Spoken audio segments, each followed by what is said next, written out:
Musidɓe tedduɓe hettiyankoɓe Ayawo Weltare TV, weltare ɓiɓɓe fulɓe, andu diine maɗa fedde heblo sukaɓe Afrique.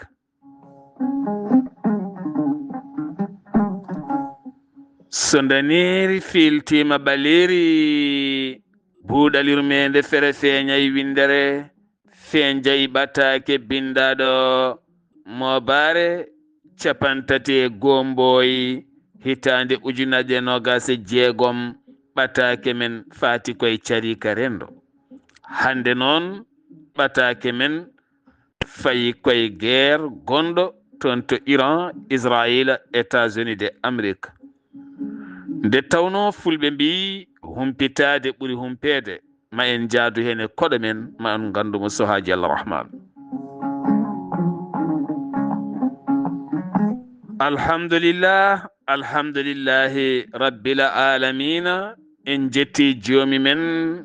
tagɗo en konnuɗen hakkude jeeri e waalo, wi kam tan yen ndew ɗum.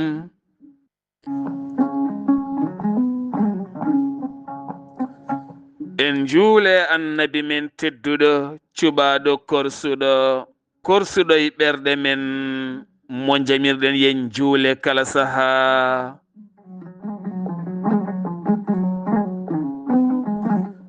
En duwanima jinnaɓe men jeyɓe sababu wodede men e o duniya. En jetti en jaari khalifa men diine aada kala.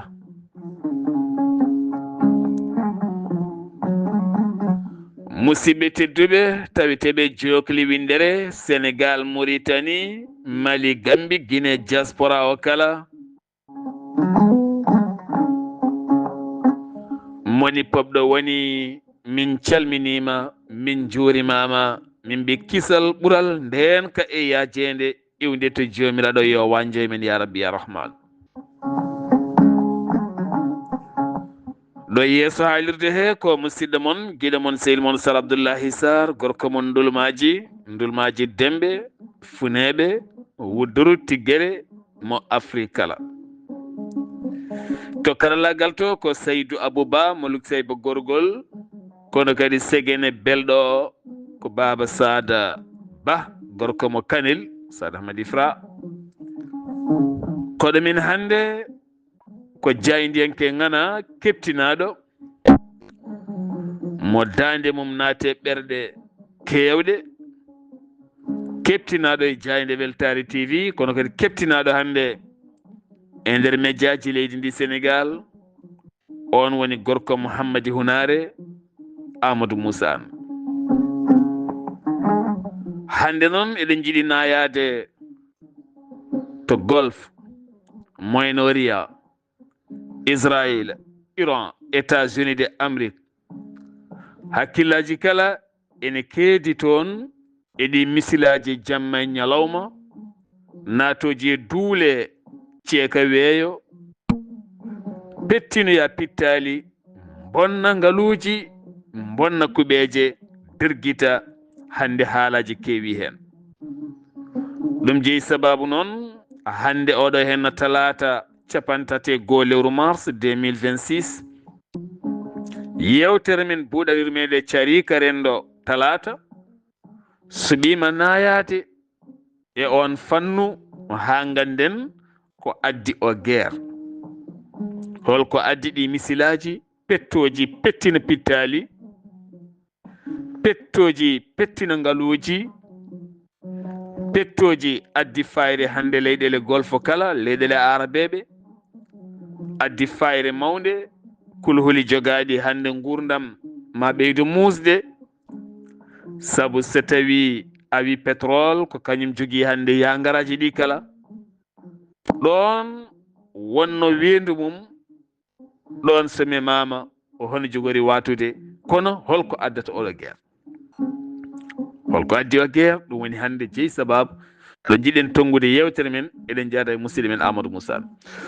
en calmini dendagal hunare naɓe kala e dow indema kono en calmini dendagal ndulmaji naɓe kala kono kadi en calmini dendagal ari gabo naɓe ari gabo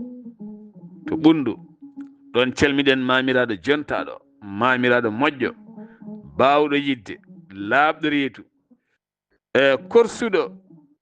timmuɗo woni Mam Coumba Dia mi salminima ha toon to Kermassar mi nawtuma ha to ari gabo mi salmini galle o mi salmini ɓesguma kala kono kadi mi salmini ceerno Oumar Touré mi salminimo mi salmini ceerno Oumar Deme mi salmini dendagal galle o mi juurima yo duusugo ɓooyi korsama gillima teddungal ma ñalande ma galle ma yo Allah reene suurma hisnuma Seydi Dia ceerno Amadou Moussa mi salminima mi juurimama mi ñaguimama du'a mi duwanimama hande paaɗen koye yewtere men calmina bandiraɓe haade men yettade yewtere men toon to moyno Riya Amadou Moussa bisimilla maɗa assalamu aleykum wa rahmatullah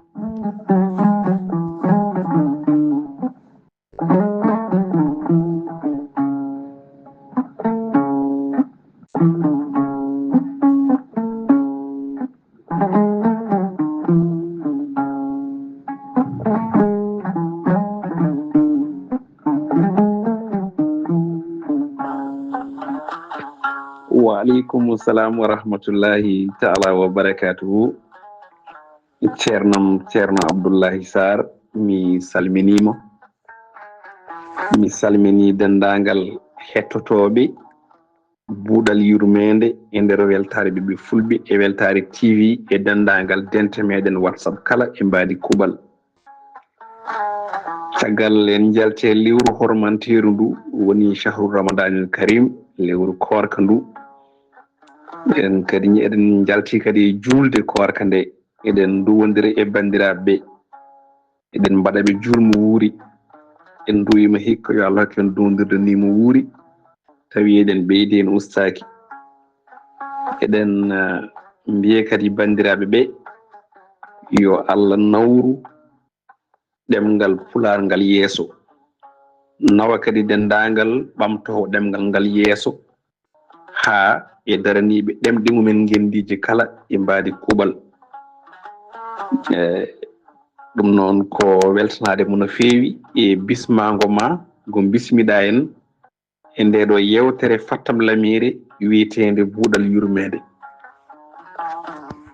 Amadou Moussa min calmitimama min battimama julmo wuuri kadi min beltanimama min bismimama bandiraɓe sehilaɓe Mauritanie Mali Sénégal Gambie Guinée diaspora o kala son keɗima nde dande wona hoɗere e noppi moon nde tawnomo jeeya e fuɗɗuɓe nde jaay nde weltare TV en 2016 2015 16 ɗe kitale kala o tambima nde jayde o tambori ɗum pinal e gandal e humpituma ko lamgo ceer ɗum noon mbaɗa andi nde dande wona hesere moɗon ɗo duwaniɗa ɗemgal fulfulde ɗo en calminat ɗon ceerno Abou Baydy Ka o wi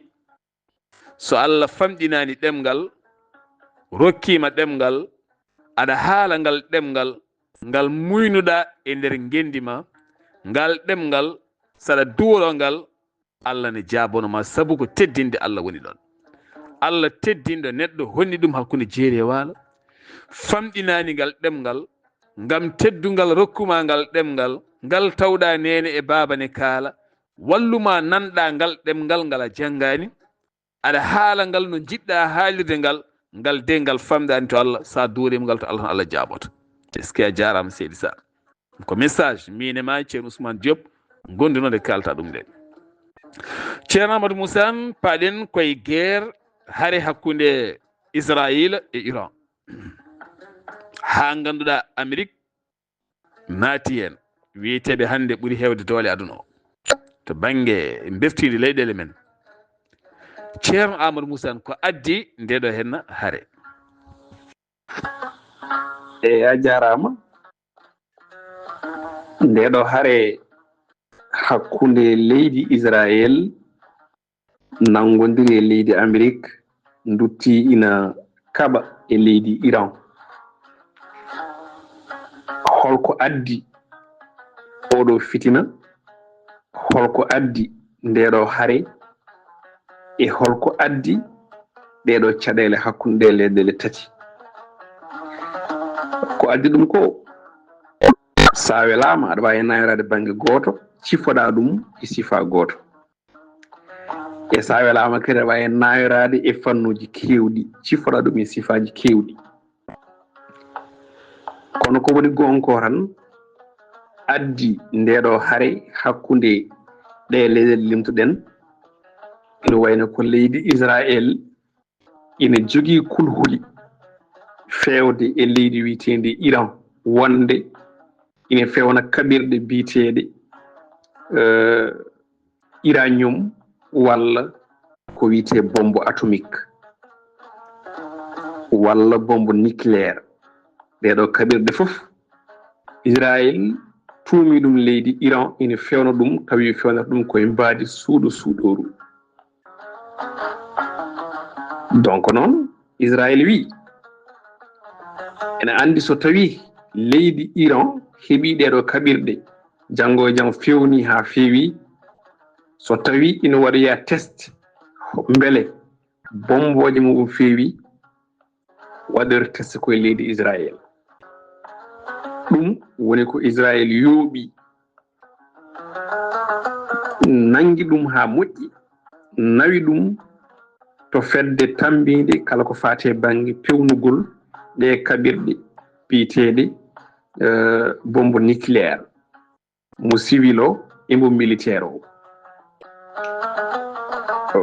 Ko ɗi konguɗi leydi Israël yooɓi nawi ɗum to ñiɓirde fedde gotago windere nde. Ko ɗi konguɗi Iran yooɓi nawi ɗum toon to galle lamorgol leydi Amérique ina wiye Maison Blanche. Wona tan e laamu Donald Trump Israël nawi toon nawi kaɗo haala. Israël ɓami nawde kaɗo haala gila so en duttima duuɓi caggal. Kono lamɓe renoɓe ɗon ɓe foof mbi ko keɓani ko wiyete ko preuve woni dalillaji labɗi wonde Iran ina fewna ɗeɗo kaɓirɗe ɗe Israël wi. Joni noon aduna ina reɓa, aduna ina yaaha, aduna juuti koyngal ha Allah addi Donald Trump e laamu. Donald Trump jaɓi ko Israël wi ko sabu ɓe mbi wondene koɓe mbaɗi ƴewdo mabɓe goomu tambin kalko fate banggue pewnugol ɗen kaɓirɗe nucléaire civil et militaire mbaɗi ƴewngo men tawi Israël tawi leydi Iran ina fewno hono ko Israël wi ko woni ɗe kaɓirɗe limtuɗen. Joni noon Donald Trump sen dottiɗo ɓiɗɗo tan noddi Iran e tabal wonde gacce ko pewnton ko mbaɗe renoncé ko gonɗon e dow mum ko, sabu amin gandi site Fordo, amin gandi site naggam, amin gandi nokku naggam, amin gandi on pewni ɗum ɗo, oɗon jogori fewni ɗum ɗo. Garen joɗɗen e tabal sen daɓɓikinima tan eɗen mbawi wiide ndeɗo haare to ndi iwri to ndi iwri koye leydi Israël. A jarama Seydane, en paami ko Israël jogui kulhuli wonde Iran ene fewna uranium walla bombe nucléaire ngam rende leydi mum hulde janggo woto janguji iwde Iran faade mum wullitima guila e duuɓi heɓani ko yiɗi ko ha yetti Donald Trump. ɓe jooɗima ken tolno e laabi 4 toon to Genève ala ko gasi. Amadou Moussa an beele leydi foof ne jogui hurum fewnude nucléaire walla ala? eyyi so tawi wonde beele leydi fof so tawi ene jogii huru mum fewnude bombe nucléaire jaabol mum ko eyyi leydi fof leydi ndi ganduɗa ndi ko leydi hemdi hoore mum ko wiyete indépendance so tawi woodi ko ene jogii woodi ko yalti to banggue kutorde walla kaɓirɗe so tawi ngol konngol kutorɗen ene jogii hattan ene jogii sembe wawde fewnude no leyɗele ɗe fof ni saabu Iran so tawi jopam piɗel wiyama wonde ene fewna ko wiyete ene jogii uranium ene fewna ko wiyete ha joni kaɓirɗe walla ne jogori fewnire kaɓirɗe ganduɗa ɗe ko kaɓirɗe bomoje mataw ko puraɗo wiyata ko yaware fi mayde goɓɓe nde tawno Israël jofiɓe ɓe kañum koye ene jogii situji ɗi ganduɗa ɗi ko situji gonɗi e yiilade on ɗon bombe kalteɗo woni bombe nucléaire holno fewnirte ɓen nana jiilo e oɗo saaha Amérique ne fewni nana jooɗi hen France ne fewni ne jogii leydi Russie ene fewni ne jogii leyɗele doluɗe ɗe fof ene jogii on ɗon bombe nucléaire ene jooɗi hen ene woni ko wiyete manam bouton biteɗo gazette o woni so tawi kala président laamiɗo ko kañum hokkate on ɗon code janggo e jaam so tawi jiiɓorama ene wawi ɓoɗɗude oɗon bouton walla on ɗon code e on saaha fiye leydi ndi yiɗi fiide ndi so tawi haare waɗi joni noon ɗe leyɗele fof ene jogii Iran Allah hokki ɗum ɗon ene jogii droit fewnude ene jogii droit fewnude so tawi noon haaɗi e jamiroje fedde tambinde kala ko fate banggue pewnugol bombe nucléaire walla kaɓirɗen ɗon bomoje so tawi ɓe kormima ɗum nde tawno leydi ne wawi jogade ɗen ɗon kutorɗe ɗen ɗon kaɓirɗe ɗen kaptorɗe fof tawi so haare tawi watta ɗum utilisé nde tawno ɗen ɗe kaɓirɗe limtaɗe ko kaɓirɗe bonɗe kadi koɗe bomoje ɗe moƴƴani e aduna o ɗe moƴƴani e innama ade kala to ɗe jani ɗon e ujunere kilométre walla ko ɓurɗum ene wawi firto wona tan firto ɗon kono kadi ne wawi firtude hayni génération ngaji garoji ɗon e duuɓi temedde capanɗe e ko nandi hen eyyi ɗum waɗi leydi fof ina siifa jaaɓi ene fewna kono noon ina hormo e dow kuulal fedde nde e kono noon so tawi ko jartan namdal ngal mbiten ko Iran ene jogii fodde e hattan wawde hutorade walla wawde fewnude ɗen kaɓirɗe ɗe ganduɗa ɗe ko kaɓirɗe ɗeɓe jogii walla ɗeɓe tuuma a pewnude sabu leyɗele ɗe fof kewɗe hen ene jogii ɗum donc to banggue haqqilantago en jaani holko jeeyi sababu aɓe joope peɗeli wonde aɓe pewna kaɓirɗe mbaɗe hono noon en paami Iran ene jogii haqqe fodde wawde fewnude uranium muɗum to banggue bombe nucléaire ɓayde ne jogii gandal mum ne jogii humpiti mum ne jogii ɓulli uranium muɗum Amadou Moussa an ɗo laaɓi ceer wadde ɓayde Iran ene jogii ndimago ko leydi jeydi hoore mum heptinandi holko saabi Israël jogii kulol ha jogii pellital darade habde Iran eyyi aɗa andi sa yi Israël joguima ngol kulol ko Israël ene jaggi e hakkille muɗum wonde ala gonɗo kabdiɗo mabɓe e aduna he surtout e diwan golfe o ko wona leydi Iran manam ko Iran woni kabdiɗo mabɓe numéro 1 saabu Israël ne jaggi wonde ne pelle catiɗe ɗum de surtout gurɗe toon to hettere Gaza nde ha toon to Palestine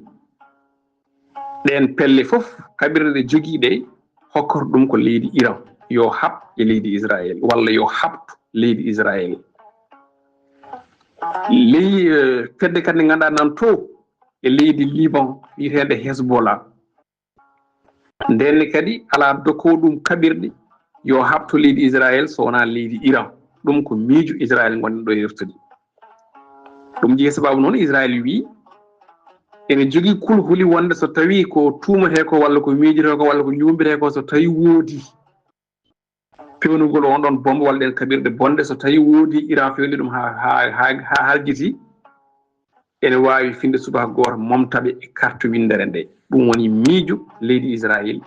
addi noon oɗo coonmami cottumami hande o ala ko woni yidde mabɓe wona hande tan ko gila hanki so wona bonnude situji ɗi ganduɗa ɗi ko situji ɗiɓe cikki wonde ko ɗon woni fewnede ɗen kaɓirɗe ɗeɓe ñumoto wonde Iran e jogui donc noon ɗum addi oɗo sababu mbiyeten tan so tawi e mbadi tonggol ala ko addi oɗo guerre walla ko ɗowi Amérique oɗo guerre so wona leydi Israël mbasen wiide kadi Amérique toñen nde tawno wona Amérique naɓe foof jaadi e oɗo guerre mbiyen ala ɗowɗo Donald Trump e oɗo guerre so wona leydi Israël e gardugol Benjamin Netanyahu battanɗe noon ne mawni battanɗe ne mawni kadi battanɗe kadi en peeñi e dow oɗo guerre mo ganduɗa ko guerre gonɗo yaade hakkude leydi Iran Israël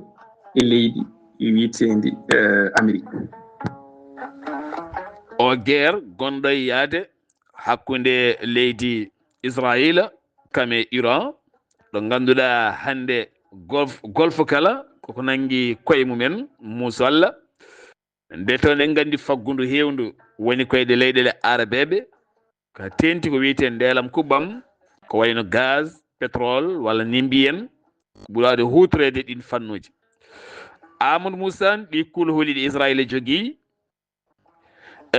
jeeyi sababu o sahan kadi ni daradeɓe e o guerre layɗo hatonto Hezbollah a haali ɗum joni joni a fuɗɗima jofade joni battane holɗen battane jogori battinde e o golfe o guerre golfe kami aduno kala Amadou Moussa battande goni ko battane ko adi fof kode battane faggudu windere nde hande o laaƴi kadi ma jokku lajji nde tawno leydi memadi ndi e leyɗele memaɗe ɗe koɓe jogui ko ɗum hande tambi hunde e gurdam aduna ɗam so wiyama banggue leyɗele golfe tan pamen pétrole memama énergie memama woni kuɓɓam gaz en pétrole en carburant en bon carburant en mbaɗi kuuɓal kérosène ko diwnata ko avion ngaji ko heewi ɗe leyɗele en pewno ɗum toon donc leydi Iran en jini memade joopimi walla memi leyɗele kewɗe ganduɗa kañumen wadde keerol walla ni hen saji ɓe mbaddani keerol saabu sembe ɓe jogui kamɓene yidde yo guerre o woto won tan Iran kañumni wuuro ɗen caɗele to leyɗele goɗɗe ɗe moɓe cikki kañumenne ene jaggoran leyɗele ɗeɓe kaɓata ɗe woni Amérique e Israël ɗum woni ɓe memi Arabie Saoudite en gandi sembe mo jogui to banggue pétrole ɓe memi leydi witendi Bahrein ɓe memi aussi leydi Iran leydi Irak jafoɗon ɓe memi kadi leydi ndi ganduɗa ndi kam woni leydi Qatar ɓe memi ha toon to Émirats Arabes Unis woni Dubai ɗele ɗele foof so guinnama eɗen gandi ko pétrole inna saabu ɗon ne wayno ko ɗon pétrole aduno ko ɓuuri hen ko hewde so tawi jaltini États-Unis ko kamɓe goni joguiɓe ɓulli pétrole bawɗi wadde fournir woni wurnude walla hokkude aduna o to banggue pétrole ha no yiɗiri ni walla hano yonirta ni ɗe leyɗele ɓe mbaɗa fof noon goto foof jaggui hoore muɗum jaggui pétrole muɗum battanɗe nani so pétrole wodani walla so gasoil wodani so essence wodani ko woodi ko ƴellitto surtout leyɗele ɗe ganduɗa ɗe kañumen ngala on sembe jogade pétrole ko jiggorno tan ko jiggorno essence woni ko jiggorno carburant ɗum woni ko jiiɗa hande o to kala ko yowiti e banggue carburant ɓeydima kala tan ko yowiti e banggue carburant ɓeydima sen mbinama en paami wondene ko yowite carburant ko ene heewi saabu batoji nawoji bagage ɗi ko carburant nawat ɗumen avion ngaji nawoji bagage ɗi ko carburant nawat ɗumen oroji nawoji bagage ɗi ko carburant nawat ɗumen wadde mbiyen tan secteur on ɗon memaɗo o hande o eɗen goni e crise mondial sababude ndeɗo haare nde Israël nanni hen Amérique jibin ɗeɗo caɗele crise goɗɗo aussi ko détroit d'Ormuz woni mataw mbiɗen ɗum tan ko caltol maayo ngol ganduɗa ngol nana wirti to Iran ɗo batoji kewɗi occidentaux ji ɗi e leyɗele banggue ko wayno Chine en ko wayno leyɗele ɗe ganduɗa hande kañumen tambi commercial aduna o woni jeegu aduna o to jiggoyte walla to sodoyte woni adde e leyɗele won ko ɗon ndewata ngol ɗon caltol ngol lawol hande kañum woni ko ɓudda saabu hay bato goto jogana manam jogaki cuusal yawtude détroit d'Ormuz tawi alda e yamirore leydi Iran ɗum waɗi leyɗele ɗe mbaɗi ko mbiyata ko ene garata woɗɗinde guuri to ɓuuri ɗum woni ene wonata jomumen nangui koye mumen nangui laade mumen nangui batoji mumen nangui conteneur uji mumen hande foof satti ɗo ene jeeya e battan ɗe ganduɗa ɗe ko battane ɓurɗe mantinade e ndeɗo haare nde ganduɗa nde ko haare wonde hakkude ɗe leyɗele tati lawol Dormuz walla mbiyen cangol Dormuz ko ɗon batoje kewɗe ɓurno wawde rewde faade Asie wona leyɗele kewɗe mbiyen tan ko cangol jeygu o saaha mo gonɗen ɓuuri hewɗon doole ko Iran battani jogoɗe battinde e nder windere nde caɗele teskama saabu en ji woni Afrique leyɗele kewɗe ko wayno pétrole ɓeydima carburant ɓeydima no fewi eɗen gandi sen ndenaki hay transport koko jogori ɓeydiyade Amadou Moussa ɗo laaɓi ceer eɗen gandi guerre o dañi ken tolno e balɗe 32 ñalawma hande o lewru eko fawi ñalawma misilaji ne jaaha hakkude Iran Israël e faade toon to Liban Amadou Moussa guerre o waɗi mayɓe hewɓe to banggue koode mawɗe to Iran waɗi kadi ko maayi ko heewi walla ko bonna ko heewi to Tel Aviv ha toon to Israël beele poolgu waɗi e o guerre hakkunde leyɗele walla ala taw eyyi no mbiɗani so tawi en garti e guerre o woni haare nde beele eɗen mbawi wiide hande o poolgu waɗi walla woodi poolaɗo o saaha joni to gonɗen hokkude gotal e leyɗele poolgu ene wayno to banggue alhaali haare hakkude leyɗele ko hunde yawde no fewi e nde tawno gonɗen koye jamanu propagande woni laygol kabaruji ɗi gonɗani walla hay so ɗi gonɗini kabaruji ɗi ganduɗa ɗi gona kabaruji jerodiraɗi walla mbiyen ɗi gona kabaruji waalare walla dimgal eɗen gandi dimgal mbiɗa sikki ɗum ɓuurata sellude dimgal alay saago baalaji ɗe pota nde dimgal ngal wawa jooɗade e dow keeci mbabba ba walla e dow keeci puccu ngu eɗen jiiɗen ɗo henne ko waalare wotere tan ina yaltina image uji ina yaltina konnguɗi woni on propagande ɗum waɗi so tawi a woni jurnittoɗo kabaruji ƴeewowo aussi holno kabaru yarata ma faam wona kabaruji celluɗi goni e yaade e dow oɗo guerre saabu mi rokka yiru tan média ji francophone woni média ji ganduɗa ɗi jomumen kalata ko ɗemgal français leydi France ko allié leydi Amérique e Israël kam fof gondi walare wotere donc so tawi Tel Aviv fiyama immeuble muɗum kelama yimɓe gañi woni mayɓe so tawi allié Israël e Amérique o ene haala hewani haalde exactement no information yaari heewi ko tartarnede walla jubbe so tawi koto banggue image hollete ko impact woni joom ɗo misile o yani ɗo kewani hollude wonde huɓere nde misile o yani nde hol battane huɓere nde ɗo misile o yani ɗo yimɓe wonoɓe ɗon ɓe hol battane mumen otoye gonɗon ɗi hol battane mumen en kewani yiɗɗumen oɗo guerre hayso tawi won médiaji ne kollira kono ko leƴƴande wonata saabu majjiran sa yanaki a yiita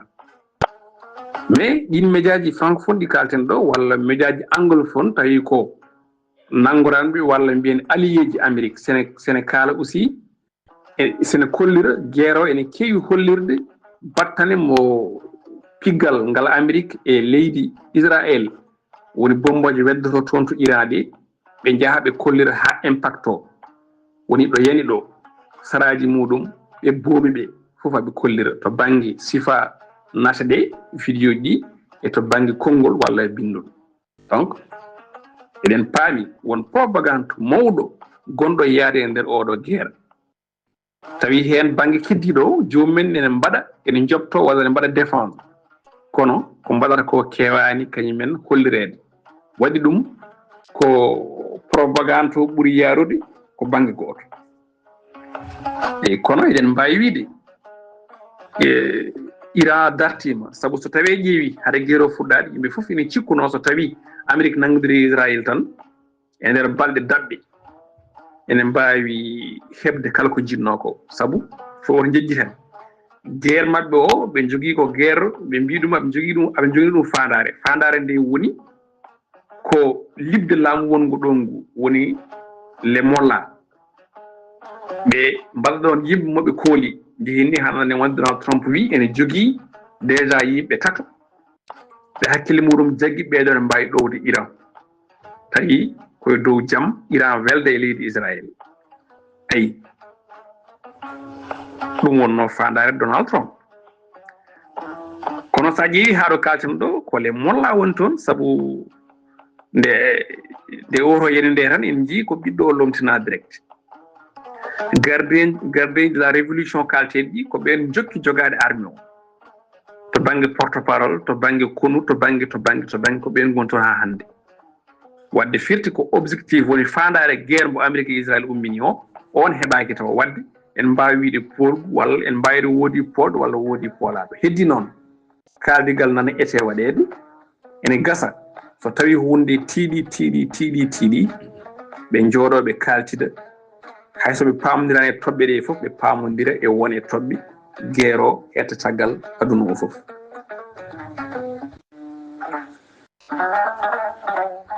Seydi An golle ma jooɗi peewi ɗo kaldigal wone wonde jaɓɓal jaam beele guerre o darto hetta caggal aduna o jokka kono ɗo guerre o wuli jaw kadi ɗo ganduɗa nunɗal taw ala e nder ɗi kabaruji ɗo hollirte ɓene maaya ɓene piye hollire to seeɗa taw ganduɗa guerre o hande mo wuli jaw a jarama Seydi An min ƴettittama saabu min gandi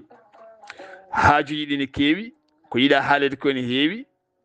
mboɗo andi kadi taw woɗɗoyi Amadou Moussa e kay a jarama no feewi Sara Abdoulaye Sarr mi ñaaguima yaafuya mboɗo nder yiiɗi yewtere nde waɗe développé ha ɓuura ɗo eyyi kono noon hunde fof kadi waɗi ko no mbiyata ni waɗi ko taamum waɗi ko saaha mum so tawi saaha o heeɗi ɓay wona dalli wawa fooɗede ha liiro ɗum noon Allah jarama a jarama Allah jarama a jarama en namdema juɓɓuɗi pattam lami kadi bemnuɗo jaabuwuji ɗi noon ko salmindema lawol ɗimmol e salminde heɗotoɓeɓe foof yewtere buuɗal yurmede e nder weltare TV e weltare ɓiɓe fulɓe kam e dente meɗen WhatsApp kala e mbadi kuuɓal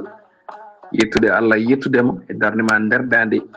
min ñagoroma Allah kadi balɗe juɗɗe e battane moƴƴe ɗum noon assalamu aleykum wa rahmatullahi taala wa barakatuh a jarama Seydi An min beltanimama no feewi an kala e faadede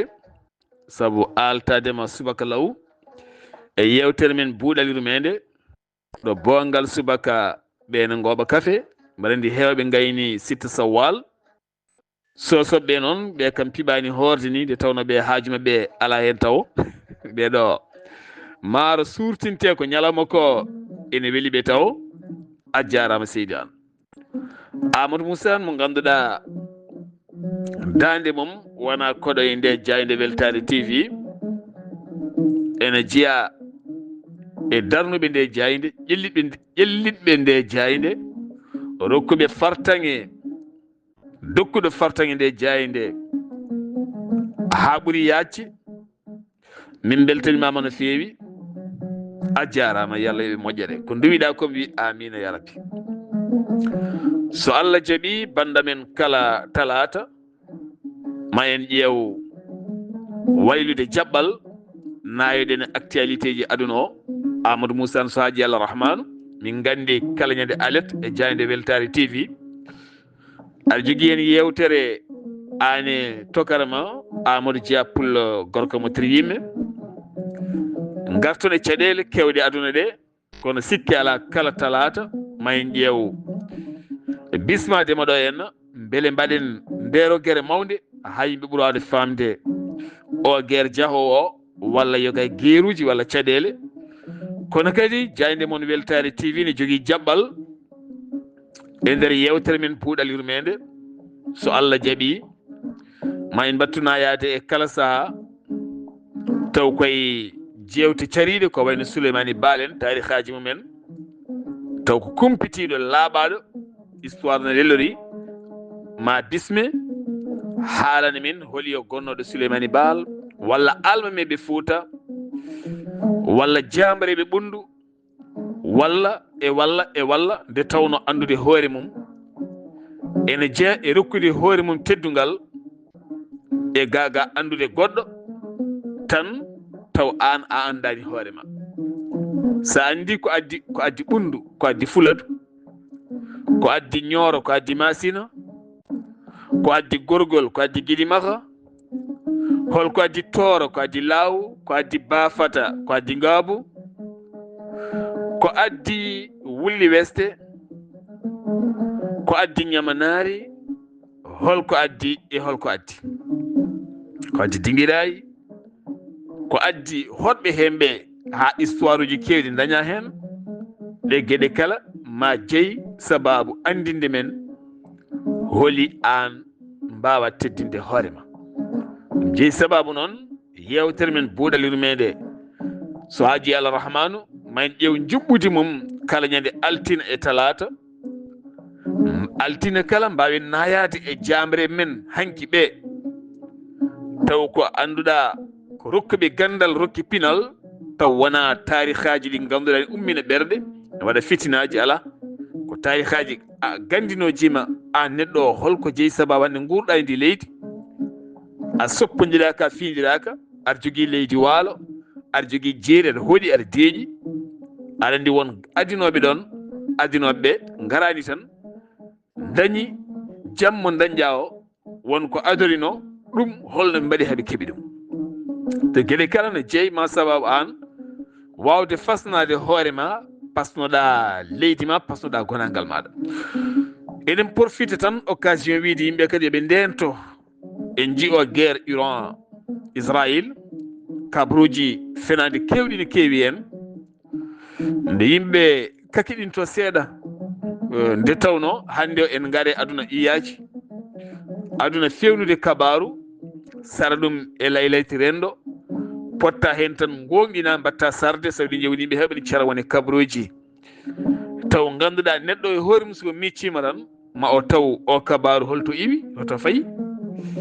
kabaru mo gowɗa nande ñande kala nana to gowɗa nande woni kabruji kumpitoɗa ganda